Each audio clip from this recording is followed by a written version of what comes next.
Hello, everyone, and welcome. This is Jim Havland, the Managing Director of the Mobile Thought Leaders, and I'm here today for the Mobile Thought Leaders meeting, the online meeting, talking about digital transformation trends. And today we're going to really try to dig into what the reality is about digital transformation and how it's affecting the Mobile Thought Leaders membership and all the kinds of things that are trying to get done today.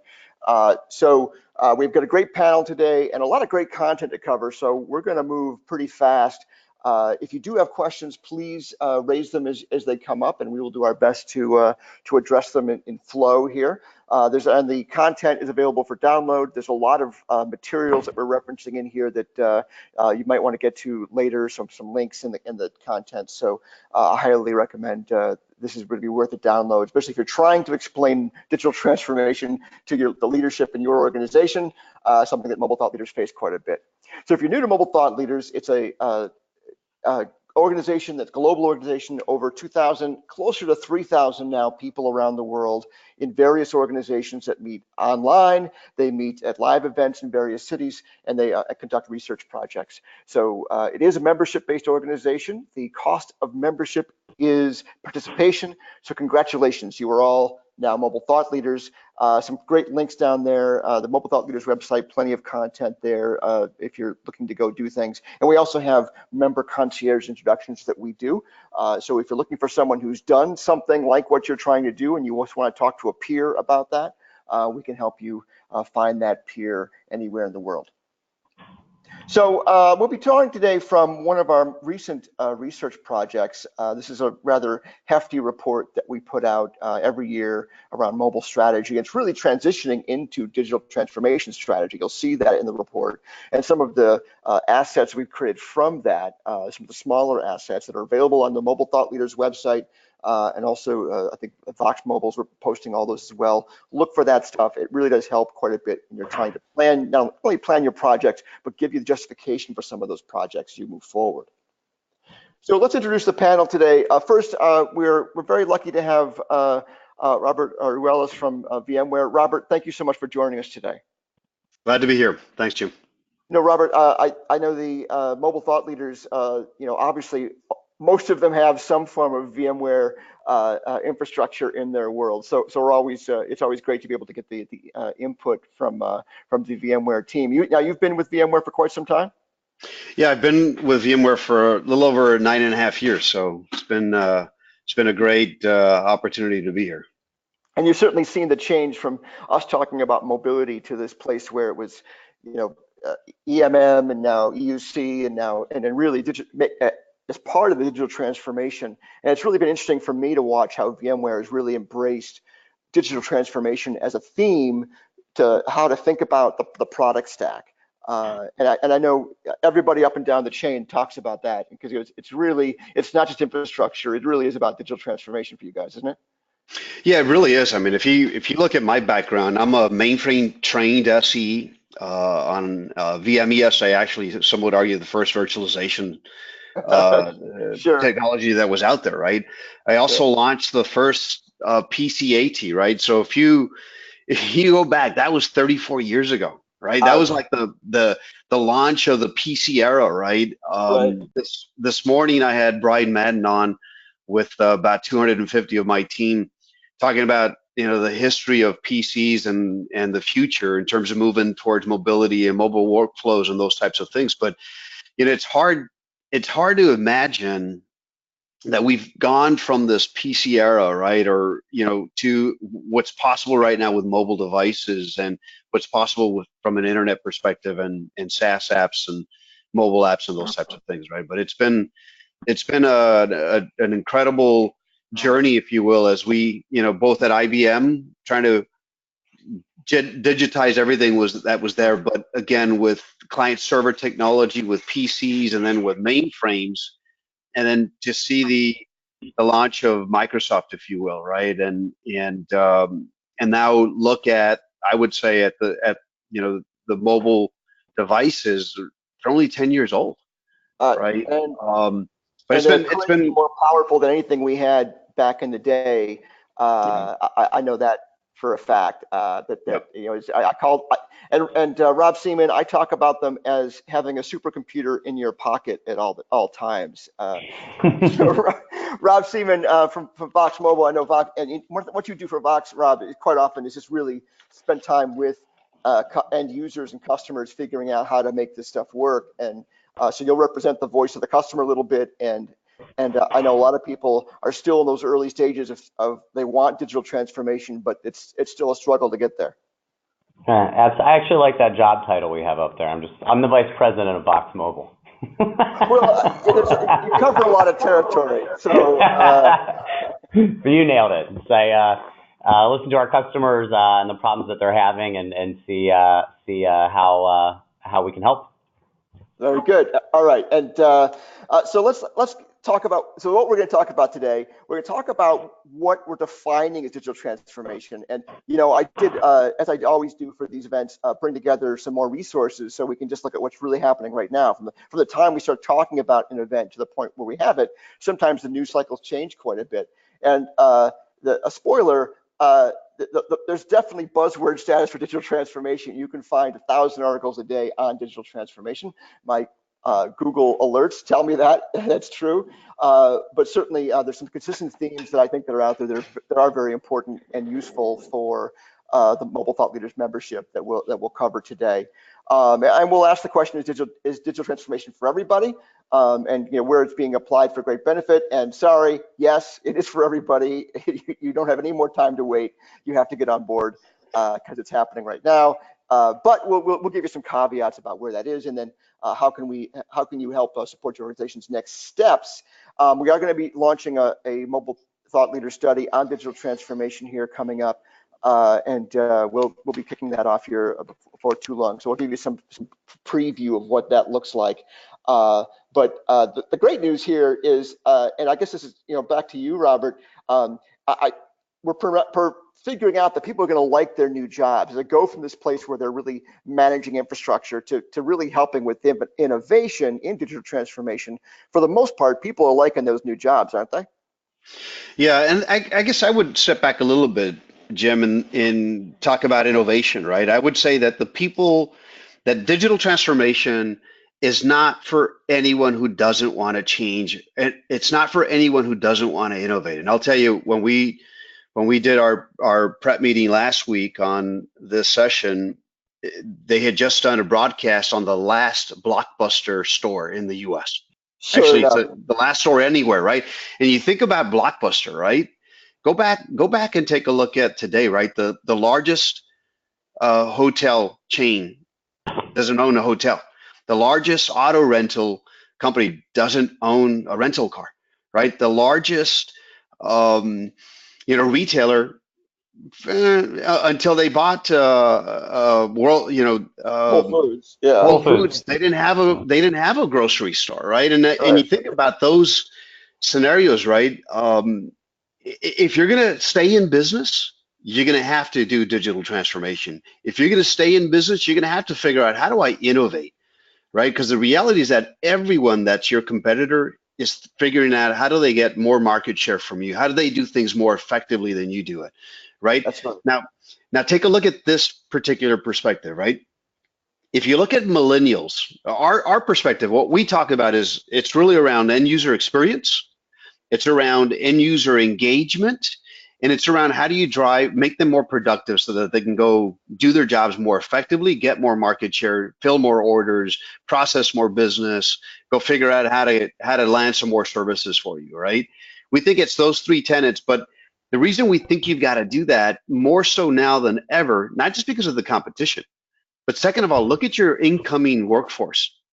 At the end of this year, millennials will make up 36% of the workforce. They will be a majority of the workforce in the US. By 2025, just 7 years from now, they'll make up 75% of the workforce. And I'll tell you, I've got a 29-year-old son, a 27-year-old son, a 20-year-old. The 29-year-old just showed up to work, and he said, "Hey, Dad," I called him and say, "Hey, how was your first week?" He said, "It was really good, except I thought you told me this hospital that I was starting at was a technology innovator. I thought you told me they had made massive investments in this new, EMR, hospital information system.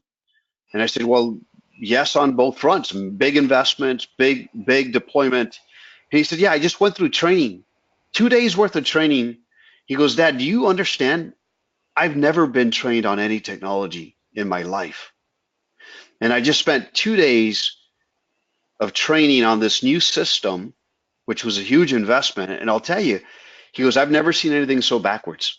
And and I'll tell you, Yeah, I yeah, completely understand. You know, and I think that's actually a great transition into, one of these articles I found that, when looking this stuff up, is that there are all of these factors that are leading to digital transformation, not the least of which are the millennials and their expectation of excellent computing. yeah, And this is an article by Jim Miller, and it's in Forbes. And there's all these factors that are kind of leading into this. All these massive amounts of computing and storage and new technologies that are coming out all over the place that are making it possible, that make that, your private life very fluid. The fluidity that your kids and my kids have always experienced in their technology, that we're just having a hard time getting into business, for sure. So, and I think it's the thing is, what the digital transformation comes when, and this is the CIO definition of it, when you're really trying to uncover the new monetization opportunities. But it's also the very basic nuts and bolts that the hospital system is probably going after: the process improvement, new products, improved efficiency. And Rob, I got to imagine I know for the most part, Box Mobile, that's mostly what you've been facing from a project perspective, is people trying to take care of the nuts and bolts stuff. They're not really getting to this bold new world yet, for the most part. Yeah, we definitely see that. It's right. It's the age-old story of line of business going around IT, right? Right. And solving for what is that specific problem that they're having. But you're right. Who's driving the overall strategy? Because certainly you can sew something together to meet a business need that we have, but overall we'll see the technology and the experience and the ROI much further enriched if it's part of a larger strategy for the organization. Yeah, absolutely, absolutely. And I think and Robert, that's certainly what we're trying to get to, right? Is this notion that it is a large way to think about it. I got to say, this article from in CIO includes a great breakdown of the transformed grocery store, and the difference between just being able to say, okay, I've got this thing, it's now digitized, I can now give you a digital coupon, but then being able to use that data and really transform around it, which is now am I learning about what offers you really go to? Am I changing the way the store operates? Am I changing our relationship and how we interact? And grocery store is actually, to your point, Robert, a very physical means, but Amazon certainly sees a reason to have a grocery store at this point, as part of how they digitize the experience, right? yeah, absolutely. And I think they're a VMware customer, aren't they? They are actually. We do a lot of the logistics. We do everything at the Amazon Go store, and then we do all their corporate devices as well. Yeah, and I know that I was talking to Whole Foods right before they were Hmm. bought up, and they were Yeah. very excited about the EUC capabilities, that VMware had coming. So just two more views of the world here. So you know, IDC did a great study for the Canadian market, and just extraordinary amounts of spending there. And the interesting part about that is that there's, when we talk about solving problems now, there's an enormous cascade of new technologies that are being included in these things. So they're not talking about an IoT initiative, but IoT being part of a larger digitization process. And they're really seeing this transformation. And also a shout out to our friends at Wikipedia here. We're calling it DX, digital transformation, because X is way cooler than T, right, Rob? Yeah. But I think, but to your point, Rob, I mean, getting to that inherently new, enabled new types of innovation and creativity is part of it. So I think that the themes I get out of all these things are really that we're taking these old silos, we're taking these breakdowns of technologies, and reconfiguring all those boundaries to really go after thinking about the customer, thinking about the experience, thinking about the everything is one great big system, and that's a really hard thing. How do you take a big company that's been around for a while and then reconfigure it, especially if they've got ancient applications in the back end? I feel for people, but they've got to go do it, don't they? Rob? You certainly do, and that's the reason why we see stall, right? It's where do I start and where's the overwhelming, right? And that's what we work with people to try to understand is let's break it down, let's stop and look and put together what is that blueprint for you over the next 12, 24 months. 24 is pushing it, probably wouldn't go further than 12 as it's rapidly changing technology. But how can we start to set down down that path and break it down so it's consumable? And Robert, I know that's one of the things I like about the VMware stack is there's so much in the EUC portion of it that's really about solving the front end problems or creating new front end opportunities around the experience. But to get that, you've got to enable the automation and digitization of all the things that happen in the back end, all those the pieces of just automating server stand up and capacity management and all that sort of thing, because those things are very real when you're talking about creating a digital environment. Yeah, you bet. I mean, there's a lot to it, and I think back to Rob's point is there's a lot of complexity, and I do remember being in a briefing with a customer where there's probably 20 customers around the table, all from one federal agency, and one of the folks threw their hands up and said, "This is so much. How can I do all of this?" And the answer is, you don't do it all at once. You got to first set a strategy together that says what are the biggest pain points that you're dealing with? What's going to be the most meaningful thing you need to solve for? And then how do you do that? And again, it is an iterative. It's not ignoring the history, but it's respecting the history that you've been through, how you got where you're at, but figuring out how do you move forward with a roadmap that makes sense, right? And to me, that's the difference. That's what we do at VMware is that there's a lot of things we can do within the data center, but there's a lot of things that we can do, with managing physical devices as well as virtual devices and desktops and OSs, whether we're talking about Macs or Windows or Android, right? And that's where, Vox as our partner helps us on the mobility front. How can we just take those mobile devices that may be a security exposure, if you will, right? And start to manage that. And when we have another group that needs something managed, we go manage that. Well, and that's a good transition here to the VMware. Oh, I'm sorry, Rob, go ahead. No, I was just going to say, I think that's such a valuable point, Robert. That's honestly what we're telling our customers as well as we're talking, right, on the scratch ahead, where do I start? Well, let's start with the risk, right? Let's start with the risk, let's mitigate, and then let's build towards that innovation that you're looking for at the endpoint. Yeah, but I know that is a hard place to start because no one gets excited about the risk. Until it happens, right? Until it happens. Suddenly there's huge budget for it, and it came all the way from the board of directors. So, and we've seen that happen plenty, by the way. But there's someone loses their job in the process. Someone has to go.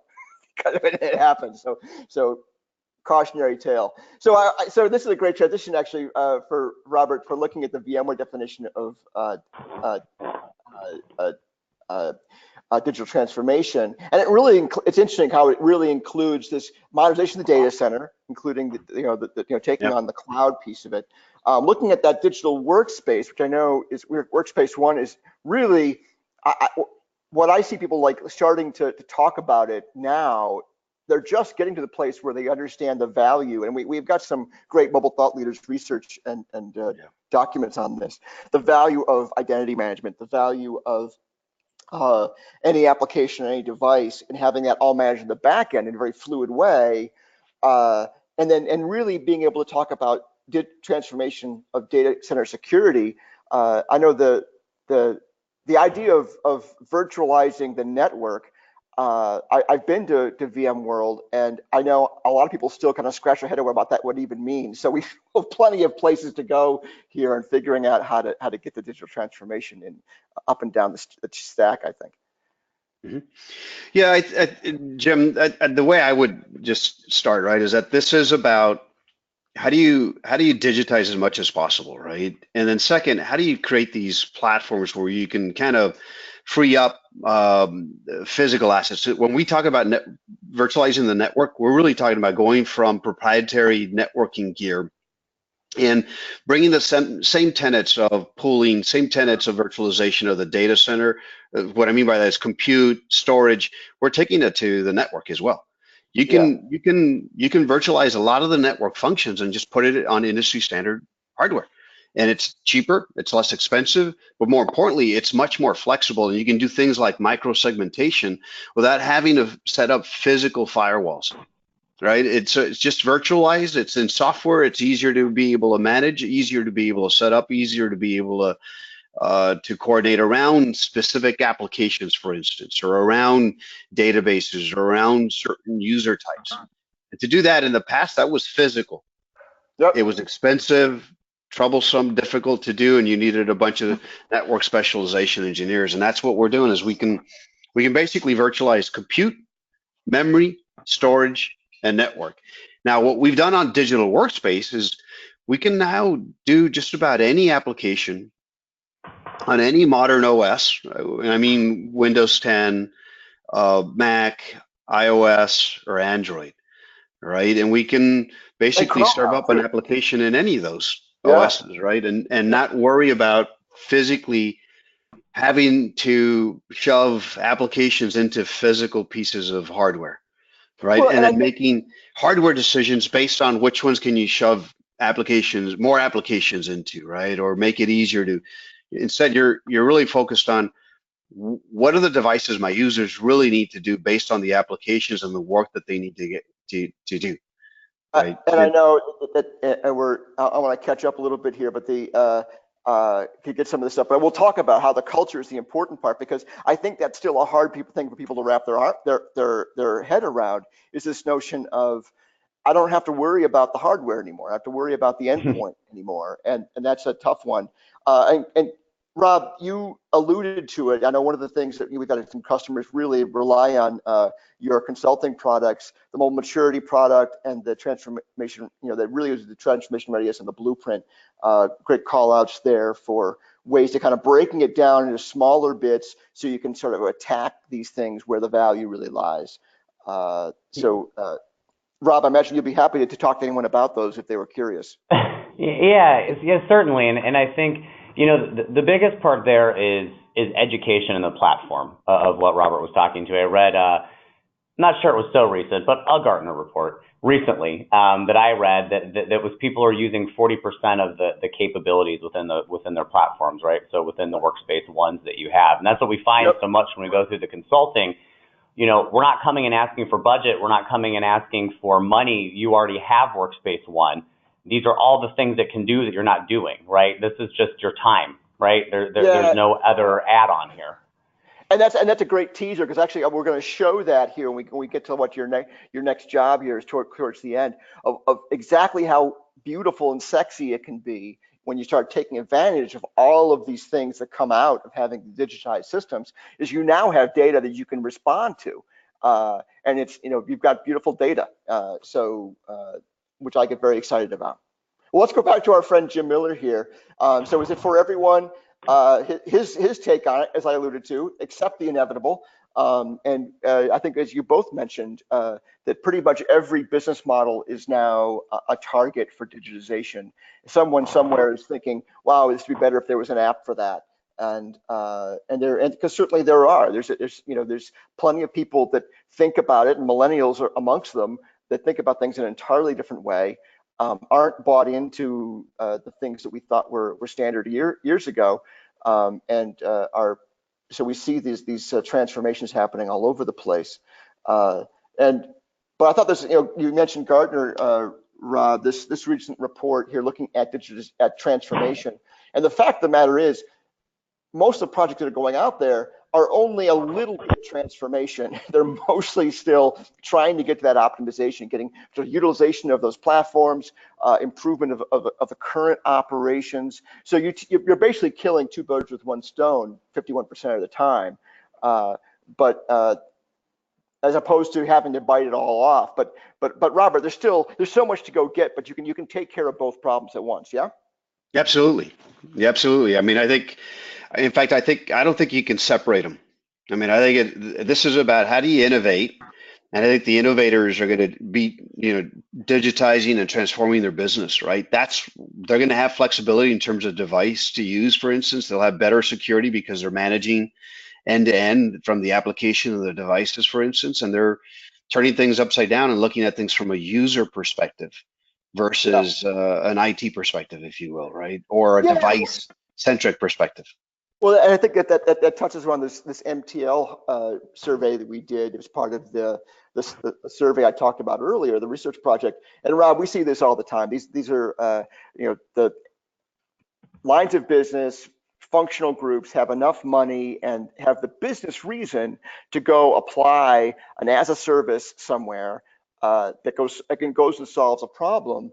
And they have the right motivations behind it, as opposed to IT, which has been asked to do more and more with less and less forever for the last 30 years. Absolutely, and then enters your redundant technologies, but that's a different topic. Well, very good. And I like this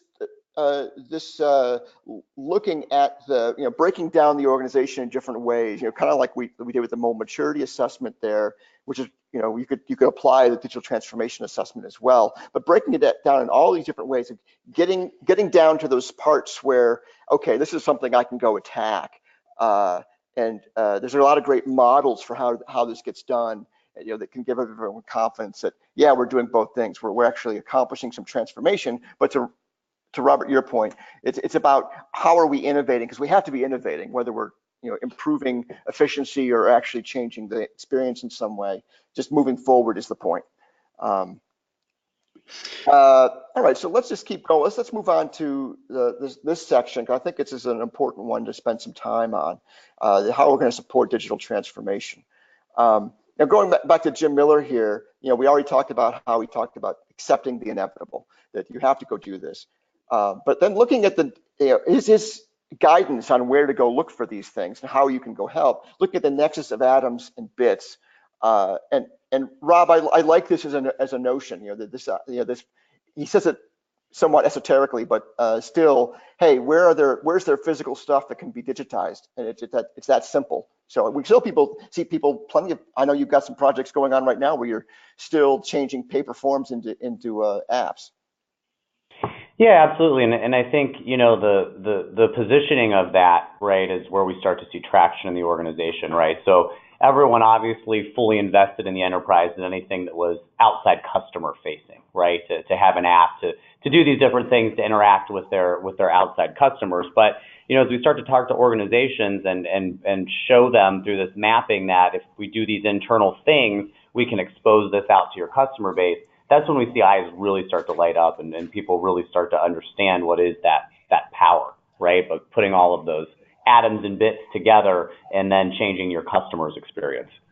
And Robert, this is one of the places where I see where the IT mindset kind of helps out, is in the identifying within the operations those places where something can be digitized in a way that maybe the business doesn't always see. Yeah, I mean, I think you're spot on, right, Jim? Is there's so much capability that's here right now, and and I would be honest. I mean, guys like me, I'm 56 years old right now. I've got reverse mentors, explicitly young 20-something-year-olds that grew up without email, without cable, without a TV, that are kind of advising me on the capabilities of some of the technologies that are out there. Right, there's a lot to be done out there. There's a lot that that the younger generation or the next generations can kind of teach us about that. But there's some phenomenal capabilities in mobile devices that are out there. When you start talking about mobile workflows, for instance, that truly, Yeah. will transform the way you do your job. Whether I you're like that, having a reverse mentor, man. I think that's really good. That's yeah. I just read. There's actually agencies that do nothing but try to explain how to talk to young people, to old people. So I could use some of that. So the next one here is examine your business model. And I guess, gosh, this is almost one was too obvious, but who's going to eat your lunch, for you. I think everybody that's in business is always worried about this. Who's going to go steal my thunder here? But I got to tell you, I've seen so many times where people have mistakenly disregarded a new upstart technology coming along, BlackBerry, and it's dismissed it as being too small and too unimportant, and to their own detriment. And I guess I don't have any particular guidance on how to recognize that stuff, except for having, I like your idea of having a reverse mentor. Rob, do you have any insight there? No, yeah, I think I like the reverse mentor. I'm still caught up on that. Yeah, it's really good. You've earned your keep today, Robert. Thank you for that. I appreciate it. Yeah. All right, well, let's keep going. So investing in analytics and software, I mean, this is something I think that everyone, I think, has had a feel for it. We've been talking about BI for frickin' ever, but the fact of the matter is everybody's job is going to involve the analysis. It's still the thing that humans can do. I know at Vox, you guys talk about it as insight at the point of action, and having the data and having it analyzed in such a way that that as the humans involved in processes can make better decisions today. That's huge, and that's something that certainly digitization can give you in a way, as long as you go get the data. And I keep teasing to this, but I think it's really cool, including things like what Workspace ONE's doing now, and we'll go look at this here in a second. Robert, have you had to? I mean, for me, I had to go back and learn some new stuff. I've spent some time learning R and some new languages and understanding these new tools, because there's so much data, and we have to figure out how to stay up on that.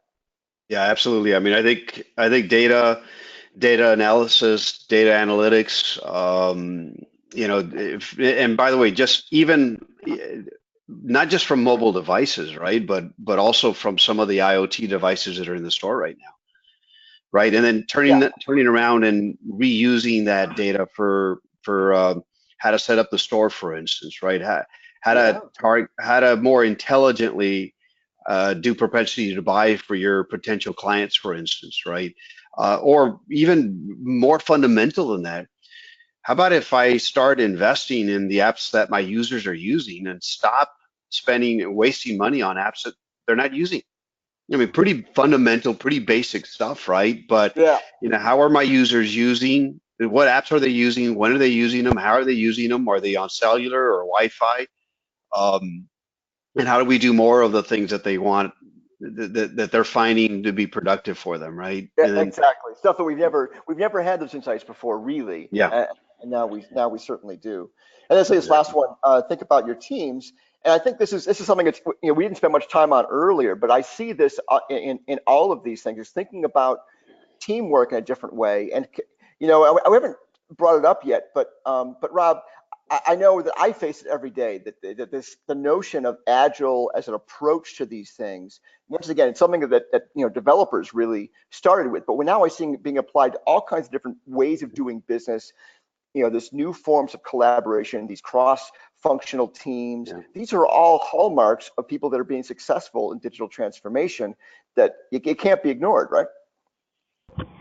Yeah, and again, I think stressing, agile as well, and that, just being open to the change, just as we talked about the roadmap, right? We can't sit down and plot out what you're going to do the next 2 years in digital transformation, because we can't even begin to think of what the technology is that's going to be available in 12 months, right? So keeping it agile, getting the prioritization, looking at the chunks, and then continuing to review. Mm-hmm. Absolutely right. I mean, the change is going to be constant, and that's the good news, is because it's always going to be getting better, and that's what certainly millennials expect. That they don't expect this application is going to be like this.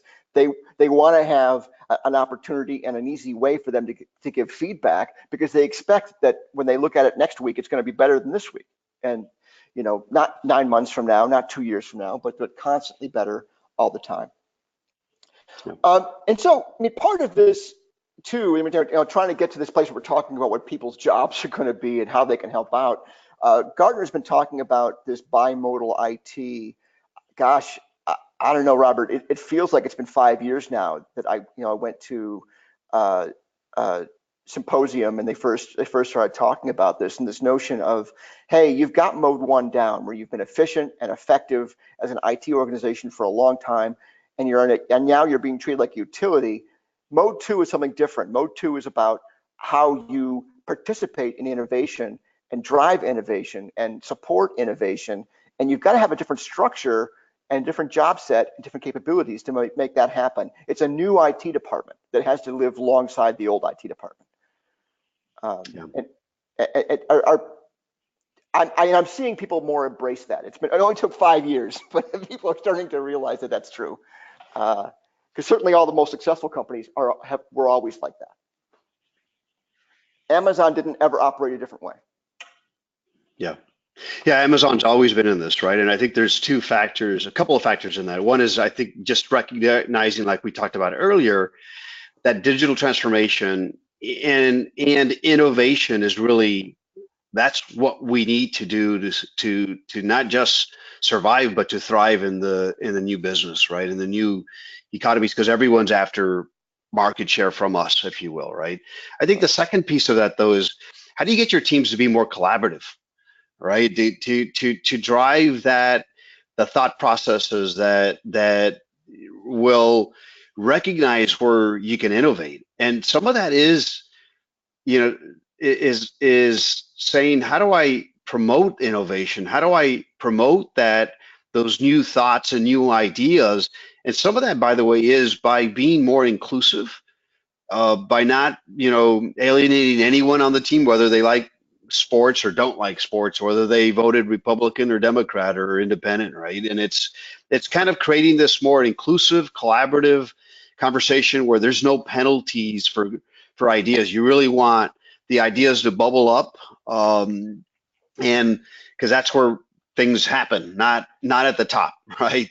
You want those ideas to come up and be shared and get creative and figure out how to innovate and change the business for, improve the processes, for instance, to figure out how to get new customers, figure out how to retain the customers that you've got now and cross-sell and upsell to them as well. Yeah, and Rob, I think this is, I know Vox Mobile has been talking about centers of excellence for a long time, because certainly it's a known model but it really is because most projects didn't get funded unless it came from the top, unless you had some kind of acknowledgement from the top. But to Robert's point, a lot of the people that we've seen most successful, I know we had Bob Burkhart on, who's a longtime mobile thought leader and over at Nationwide, talking about how it was really more about IT listening to the users and getting good at listening to the users that really drove this community of practice, this bottom-up approach. And the culture of transformation, it is different from the culture of doing business as usual. Well, yeah, and I think the other, I mean, and the loaded benefits that come in from IT on the back end too, right? And then we start to introducing crowdsourcing, right? Not only for the open feedback that you're talking about, but also for that day-to-day support and innovation. Just all of those come into the fold and really drive those companies that are innovative. So, I mean, and that's really, and we've seen this, see plenty in mobile thought leaders where we've got members of mobile thought leaders that have had traditional IT jobs that have made this transition, that are doing very interesting things, helping their organizations try to innovate, because they're still thought leaders around technology, and there's still technology involved here. But the new skill sets, this is something that Bob talked about, were really more about communication and listening. That was the thing he had to go learn. It wasn't yet another language. It was figuring out how to be a better translator for the technology and the governance model. Because this is another Gartner survey that we're looking at here, and looking at what are the barriers of transformation. And IT isn't really the problem. It's really culture that gets in the way.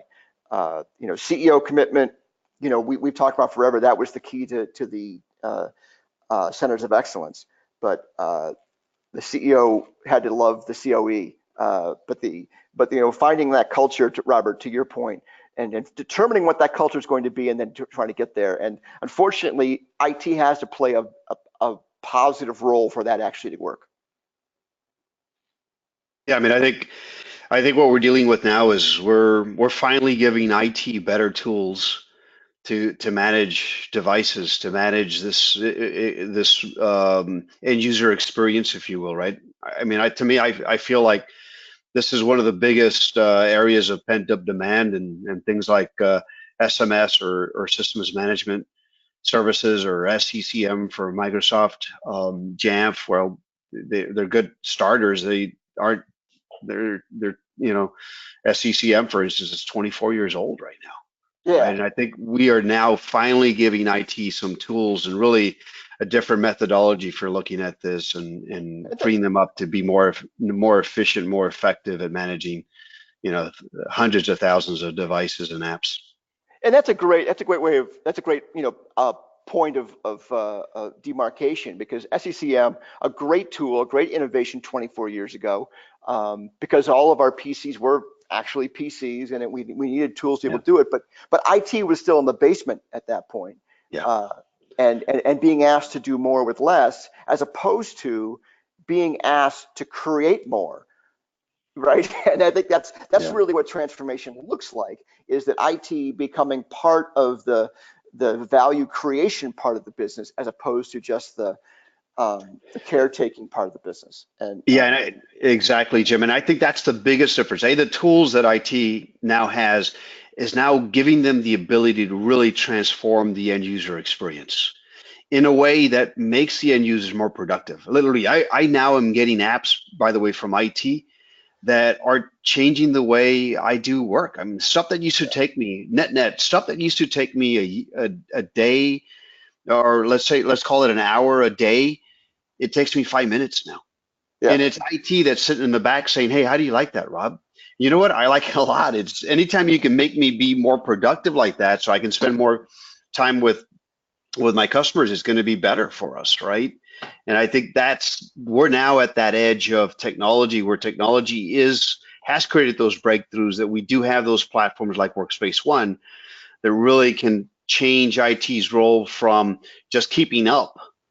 And when they couldn't keep up, they would just lock down, right? The users are going to get around that. I think IT now has a platform and a tool set to be able to be more productive and give the users better technology, but also a little bit more choice, and get them a little bit more empowered, and therefore a little bit more engaged in the business. yeah, absolutely. And Rob, I see this.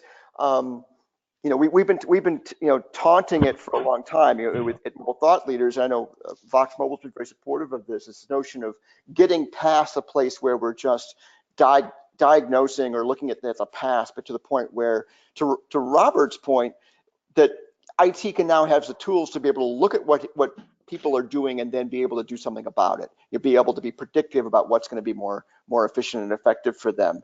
But you need to have the data, and also the listening skills to be able to do that. Right, and that goes back to kind of getting out of the end gap work, right, that we talk about as well, and really transforming your IT into being, those team of analysts, right, who are out there and actively solving the problems of their end users, and to Robert's point, problems they didn't even know they were having that could be solved. So that's kind. Because that visibility into things that can be changed and made better is tough. And so, let's talk about this other part of this as well. It really changes the way we think about how we buy. I know one of the things we didn't talk about when we were trying to put this together, was that the notion that, look at what happened with SCCM. It was really about that was a system that lived in a server inside your organization, and it reached out through your network to your PCs, and that was the only mode of interconnectivity that you have between those things. And you see the evolution of AirWatch into Workspace ONE. And I know a lot of customers are now buying Workspace ONE in these matters of, Rob, you guys have your own cloud management instance of Workspace ONE. So you've got that kind of hybrid between, it's a cloud-based software, but it's also being managed by a service provider, and you're really delivering this thing as a service, as opposed to all the way back again in the data center itself. Yeah, and I don't know if that was for Rob or for me, Robert, You can both but go, Matt. I'll jump in anyway. Hey, so I mean, if you think about platform as a service, infrastructure as a service, desktop as a service, device as a service, or even software as a service, we're sort of in between a lot of those things, right? In that Workspace ONE really is about what do you want? What do you need? If you want me to sell you, Workspace ONE and be able to manage your physical laptops, desktops, any modern OS and mobile devices, you can buy it from me that way. In fact, 60% of my business is customers buying Workspace ONE as SaaS, right? If you want Yep. identity as a service, we can do identity as a service for you as well, right? Just integrated into our EMM suite, right? Or enterprise mobility management suite. If you want to buy desktop as a service, you can buy it from me too, and you can put it on Azure. I can sell you Windows as a service, for instance. I can put it on Azure. I can put it on IBM software, or we can put it on in your data center, or we can put it into, a AWS data center. Really Yeah. depends on what you're looking for. I think the days of tell me what you want, what kind of, and if you want me to diagnose or, answer these 5 questions, and I think I'll point you or I can point you in the right direction, we can do it. I was just talking to a customer last week about a universal license to buy the whole portfolio of Workspace ONE. It would be one license, and they would be able to run it on top of Ox, for instance. They could run it on top of Azure or AWS or their own data centers, and it was included Windows as a service, device as a service, identity as a service, and take your pick. If you want to use Intune for device as a service, you can do that, and then use me for identity and Windows as a service. And I think that the days of being able to do that are here. The Yeah. days of being able to do it and have it be financially feasible are here now as well. The days of doing that and picking certain use cases, i.e., contractors or developers or interns, you can do that and take your pick on what you want, rent it for a number of months, and you're done, right? And that's where the beauty of the capabilities of the internet and the X as a service is it's here, it's available. We can work with you to figure out what's the right approach based on user types or personas or apps, by the way. And by the way, devices as well today and in the Yep. future. Yeah, I know. Well, Rob, I know that's one of the things that you've been seeing as well at Vox, right? That there's this move towards, there's a transformative way of thinking about how you buy this stuff, to the monthly subscription for what I need, as opposed to thinking about having to buy stuff that I'm going to Yeah. have. Yep. Yeah. All right, so let's look at there's a transition to my what I've been teasing to is looking at this. So we asked, when asked about what your role is going to be in this new world, there's a lot of different pieces here. Then this is once again a Gartner slide, but it could have easily been something from VMware as far as the all the new roles and what goes into creating the mobile strategy and the different roles that come up in that. But let's go move on to the my story here. So I know, and VMware has been all over this notion that now that we've got all these things, we've got your devices, all the devices, laptops, desktops, handhelds, IoT devices, all connected through a simpler system. You're pulling all that data on usage, and especially if you have all the applications in a digitized place where I can know which applications are running, and then I know what infrastructure they're on, whether they're on my infrastructure or they're over a network. I know all that telecom data. I can bring all that in together, and now I can also look at which content you're consuming and how much data that's consuming. All that together creates a huge amount of data that we've never ever gotten good at looking at before. And Rob, I know that's something I know it's got to excite you from from Vox Mobile perspective and how you can serve customers better and help them figure out how to take advantage of their environments better. Yeah, absolutely. I mean, I think that really becomes the holy grail, right? And I think exactly as you said earlier of what is it that we're getting from digital transformation? It's the ability to start to look at these analytics. right? And that's really the value add where it starts to fold into the business. And I know that's one of the things that we've seen with our customers, Robert, is this. Here's one organization looking at what was being consumed and on what devices and in what period of time. But I really wanted to spend some time on this story right here. This is actually a company in Canada, a government organization actually, that one of our consultants helped transition to Workspace ONE. And I love this story because it not only because it talks about the value of the software, but also it talks about how the evolution of the organization that was consuming it. So they originally got Workspace ONE mostly for the security elements and being able to have all of their devices managed by one system and rules. So they really were trying to optimize.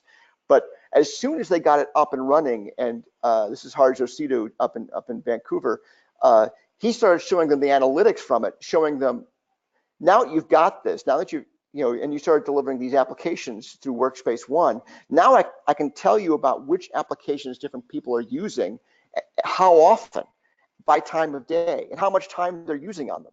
And they were able to do things ultimately to replace laptops. They realized that everyone, once they had the applications on their tablet, on their iPads, they weren't using their laptops anymore. So they're actually not refreshing the laptops. Huge savings there.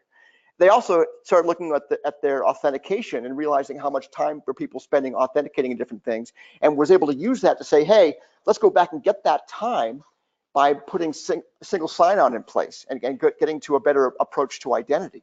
So the rationale for that was a financial one, but because they had the data to show exactly how much time people were taking to log in and log out, and they're actually able to continuously improve their authentication mechanism and their rules to better comply with how people were using it and the problems they're actually facing.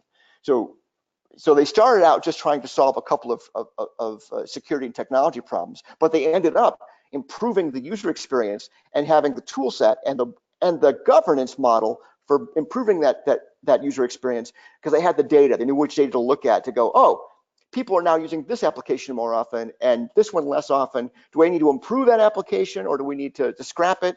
And this is what's going on. This is the problems that get in the way. These are things we have to go solve.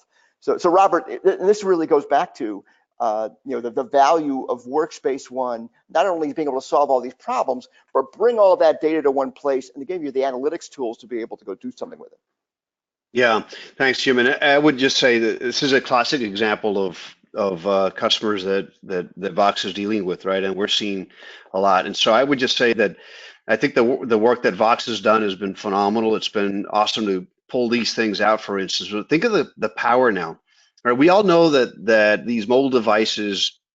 I think someone was saying the iPhone X has like 3 times the power of a Cray supercomputer back in the 80s, right? And Yeah. and there's no question that if we had our choice as users, we'd probably primarily do everything on a mobile device. If I wanted to create things, yeah, that's where I would probably come back and use a 34-inch screen instead and connect it via HDMI to my mobile device, right? And that's where the power of what's possible in these modern OSs and these mobile devices absolutely phenomenal right now, to be able to know what are the apps that you're accessing, when you're accessing them, and which are the ones that you're using, and more importantly, what are you not using? So I can stop investing in that, like you talked about right here on some of the laptops, right? And start investing in devices that users are going to use, that users want to use and like to use. Right? Yeah, Robert, what part, did I miss any part of that story? 'Cause I love that story, but I don't like to miss any parts of it because it's such a good one.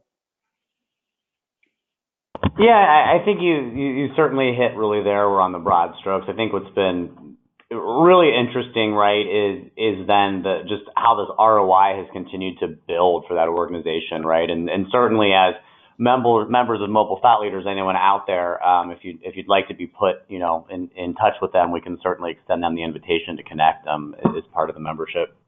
Oh, that's a great offer. I appreciate that, because I think it is a great story, and for certainly the resources in this presentation are all been for people that really want to advanced digital transformation in their organization. So it's a great thing to be able to talk to your peers on stuff like that, because it, like I say, it's very meaningful. Well, let's wrap it up there. There's some more stuff in here on continuous intelligence to keep learning things. I'll give this one little plug for you, Rob, because I know this is part of this device as a service offering that Robert actually alluded to. Is you can actually buy different. You can actually buy these devices with the Workspace ONE, with all the services that go along with them for one price. And that's really a game changer for how people think about this stuff, because it involves not thinking about IT in the old way. It's about IT to solve problems only. Yeah, absolutely. It certainly builds that. It builds that as of service, right? That we were completely talking about. All the services, all the support, the Workspace ONE licensing, and the device is built in, right, as well as your refresh.